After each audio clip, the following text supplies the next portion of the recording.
In today's video, embracing your curiosity as an instructional coach. Don't be an expert. Hello, coaches! Welcome back to another episode of Coach Better Quick Tips.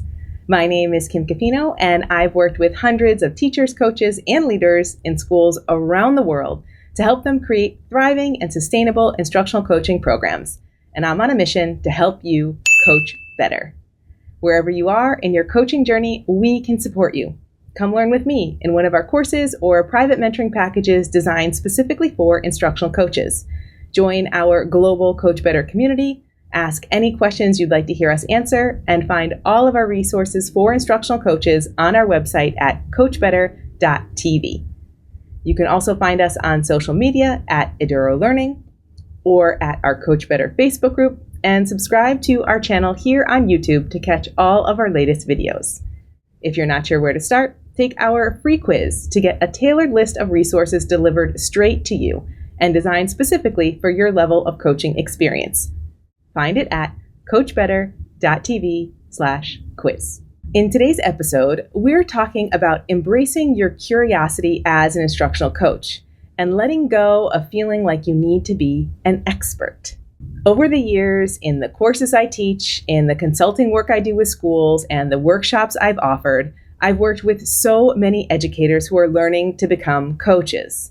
There's one issue that emerges time and time again. It's so much easier to be an expert or a consultant than it is to coach.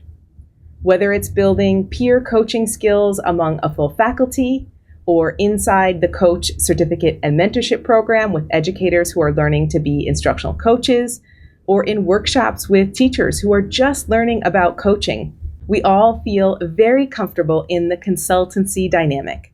We're familiar with the concept of mentoring or giving advice, and it's easy to think that coaching is the same thing. We might expect coaching to look like the teacher has a question and looks to the coach for the solution. This is a space where both parties feel good. The teacher gets the answer and the coach provides the solution. The problem with this, as Laura Lipton said in a previous Coach Better episode, our job as coaches is to build independence. Being an expert and offering advice or solutions immediately only builds dependence. Our goal is to build capacity. In fact, you might consider offering advice or solutions too early as stealing your coaching partner's opportunity for growth. So my advice is, if you're working towards being a better coach, don't be an expert. Yes, it's faster to just problem solve whatever is happening in the classroom. But in this episode, we're going to chat about why this is actually working against you and your coaching culture and not helping your coaching partners either. As coaches, we often step into the role because we're especially good at something in our own classrooms. We're great at literacy, at math, at working with multilingual learners, at technology, at student engagement.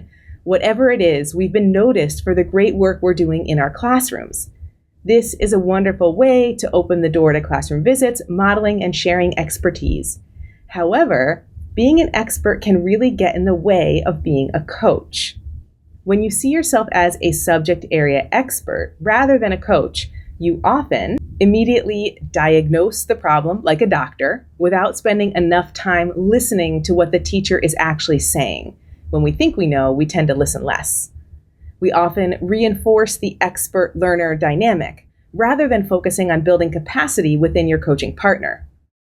We can tend to build a culture of a reactionary coaching, which is really problem solving rather than helping teachers recognize that coaching is an ongoing process which begins at the beginning of a unit, not when a problem arises.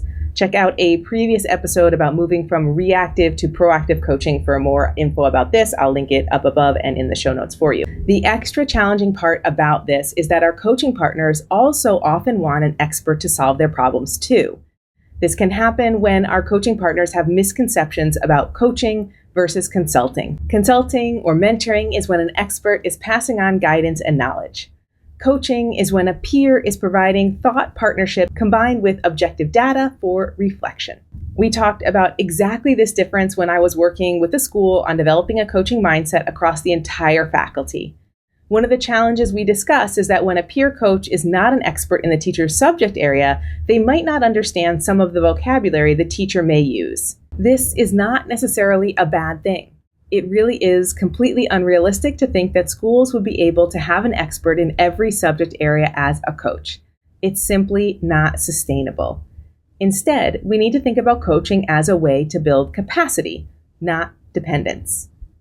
To add to this challenge, coaches often feel pressure to be an expert in their coaching partner's subject area.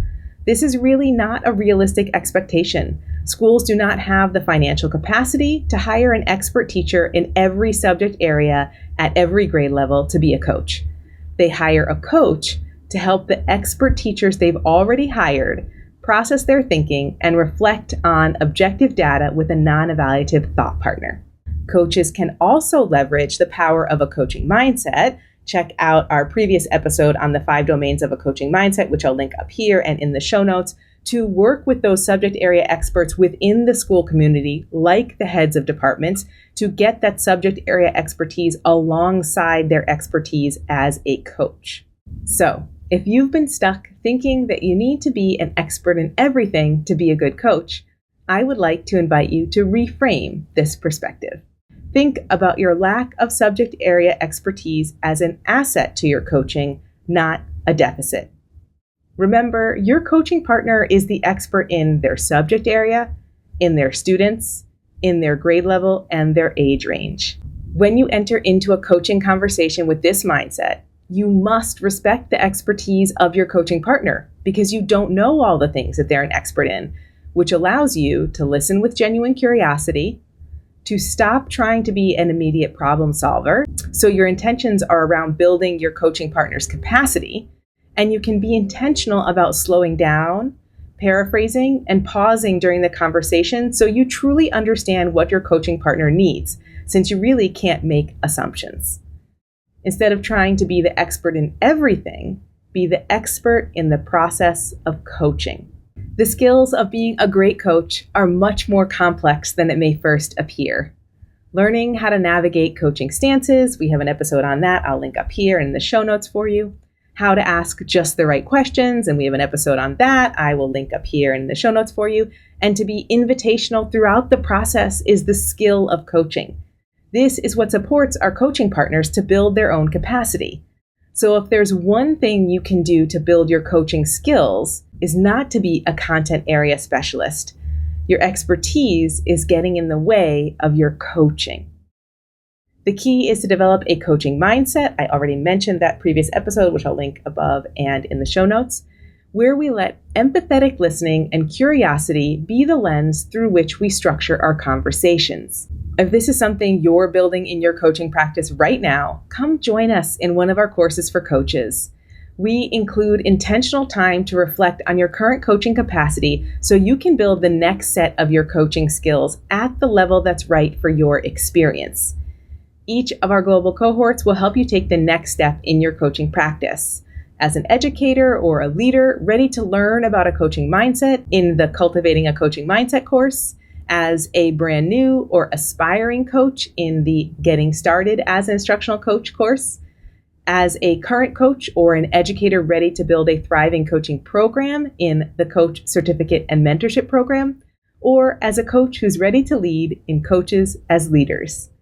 Find all the details about all of our courses at coachbetter.tv/learn and select the course that seems right for you right now.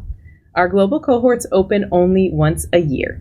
If you're not sure which course is right for you right now, watch one of our free workshops designed for your experience level so you can take the next step in your learning right now and uncover which course is right for you. You can find them all at coachbetter.tv/learn. Wherever you are in your coaching journey, we can support you. If you're curious right now and you have questions, please reach out. You can leave a comment down below or on the show notes at our website, coachbetter.tv. You can join our Coach Better Facebook group. Or you can find us on social media at Eduro Learning and send me a DM. I'd love to support you on your coaching journey. See you next time.